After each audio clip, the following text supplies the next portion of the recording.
Hello दोस्तों, कैसे हैं आप लोग। स्वागत है आपका हमारे इस ब्लॉग में। उम्मीद करते हैं आप लोग अच्छे होंगे, स्वस्थ होंगे, मस्त होंगे। देखिए आ रही है बउआ लेकर ठंडा। स्प्राइट लाई है। हाँ, स्प्राइट है। चलो बढ़िया है। ठंडा डाल रही है, स्प्राइट डाल रही है। वाह, दीजिए नेहा को दीजिए।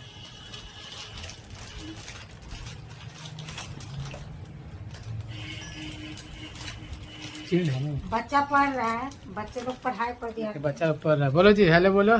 हेलो। हाँ देखिए, क्यूट बउआ है। क्यूट सिस्टर भी है ना, देखा। यस, वाह।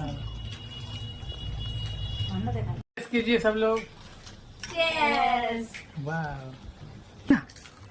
आज मैं दारू पी रही हूँ क्योंकि मेरे पास बहुत टेंशन है।